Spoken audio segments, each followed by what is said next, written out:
ओम नमः शिवाय।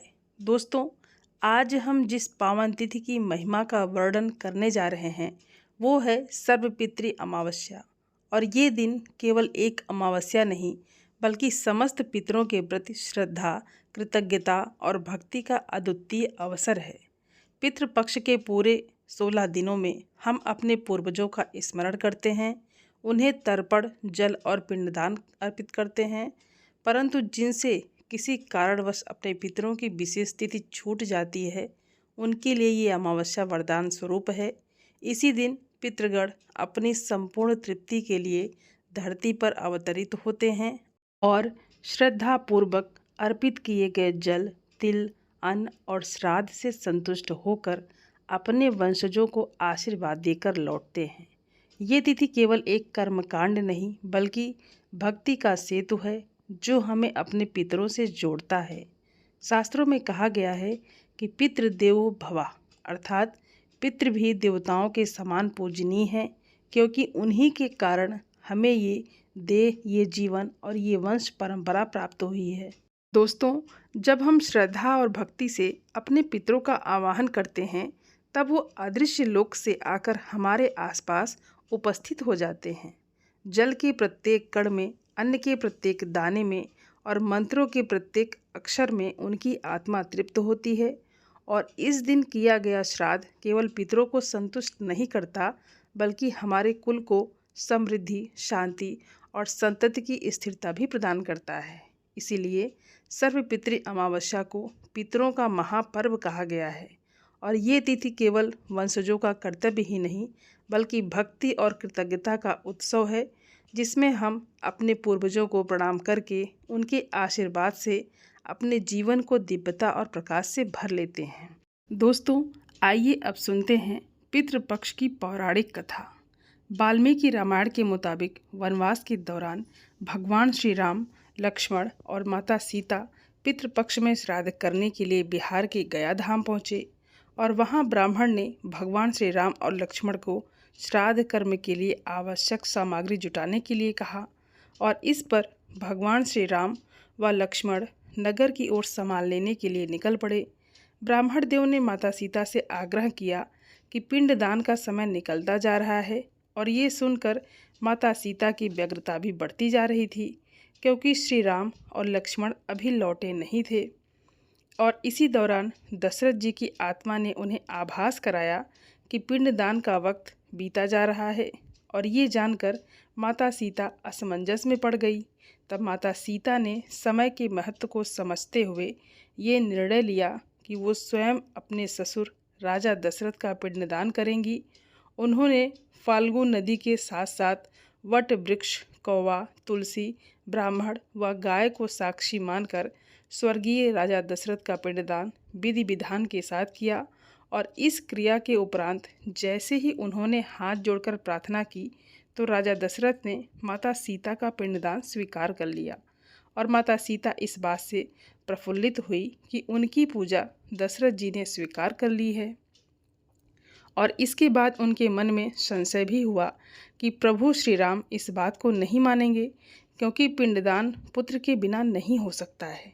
और थोड़ी देर बाद भगवान राम और लक्ष्मण सामग्री लेकर आए और पिंडदान के विषय में पूछा। तब माता सीता ने कहा कि समय निकल जाने के कारण उन्होंने स्वयं पिंडदान कर दिया। प्रभु राम को इस बात का विश्वास नहीं हो रहा था कि बिना पुत्र और बिना सामग्री के पिंडदान कैसे संपन्न और स्वीकार हो सकता है। इसके बाद माता सीता ने कहा कि वहाँ उपस्थित फाल्गु नदी, तुलसी, कौवा, गाय, वट वृक्ष और ब्राह्मण श्राद्ध कर्म की गवाही दे सकते हैं।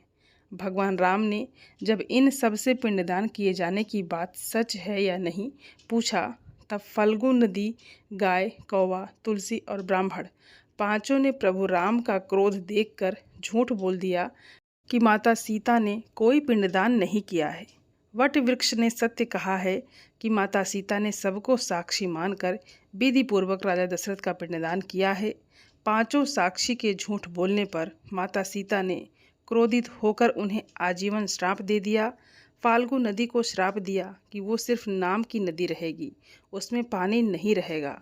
इसी कारण फाल्गु नदी आज भी गया में सूखी हैं। और गाय को श्राप दिया कि गाय पूजनीय होकर भी सिर्फ उसके पिछले हिस्से की पूजा की जाएगी और गाय को खाने के लिए दर बदर भटकना पड़ेगा।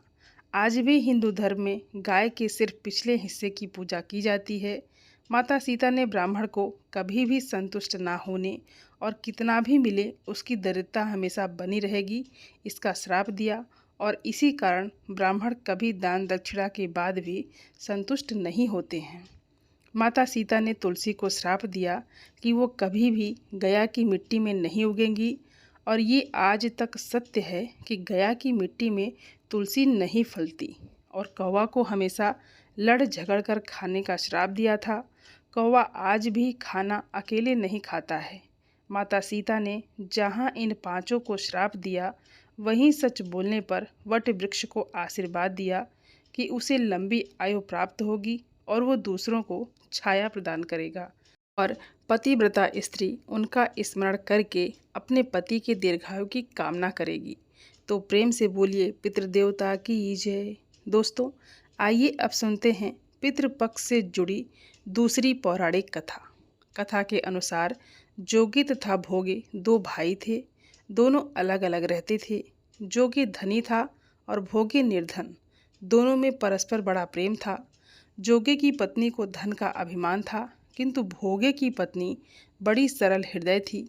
पितृपक्ष आने पर जोगे की पत्नी ने उसे पितरों का श्राद्ध करने के लिए कहा तो जोगे इसे व्यर्थ का कार्य समझकर टालने की चेष्टा करने लगा किंतु उसकी पत्नी समझती थी कि यदि ऐसा नहीं करेंगे तो लोग बातें बनाएंगे। फिर उसे अपने मायके वालों को दावत पर बुलाने और अपनी शान दिखाने का ये उचित अवसर लगा।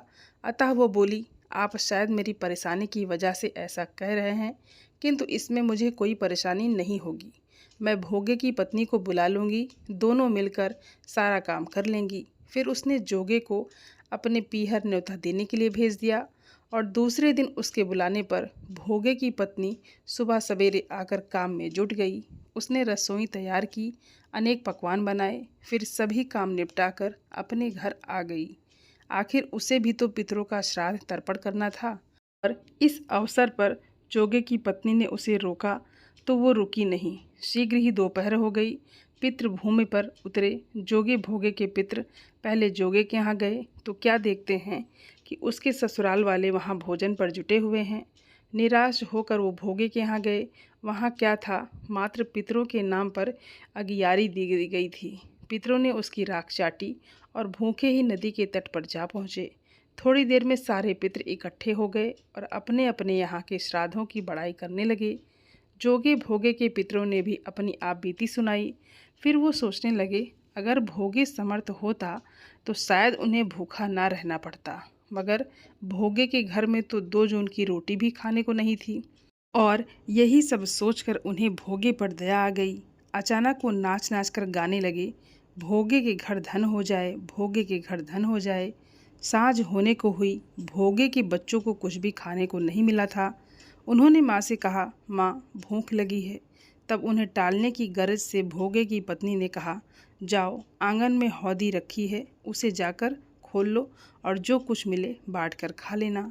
बच्चे वहाँ पहुँचे तो क्या देखते हैं कि हौदी में मोहरों से भरी पड़ी है। वो दौड़े दौड़े माँ के पास पहुँचे और उसे सारी बातें बताई। आंगन में आकर भोगे की पत्नी ने ये सब कुछ देखा तो वो भी हैरान रह गई।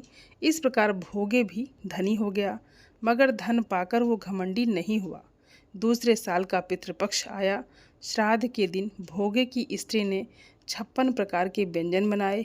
ब्राह्मणों को बुलाकर श्राद्ध कराया, भोजन कराया, दक्षिणा दी। जेठ जेठानी को सोने चांदी के बर्तनों में भोजन कराया।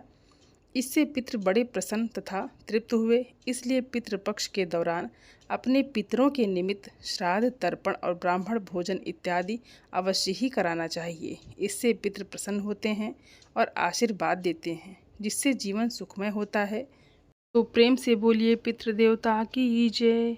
दोस्तों उम्मीद करती हूँ ये वीडियो आप सभी लोगों को बहुत अच्छी लगी होगी और आप सभी सनातनी भाई बहनों से मेरा विनम्र निवेदन है, मेरे चैनल को सब्सक्राइब ज़रूर कर लें और वीडियो को लाइक और अपने फैमिली फ्रेंड के साथ शेयर ज़रूर करें। आप सभी को हर हर महादेव। धन्यवाद दोस्तों।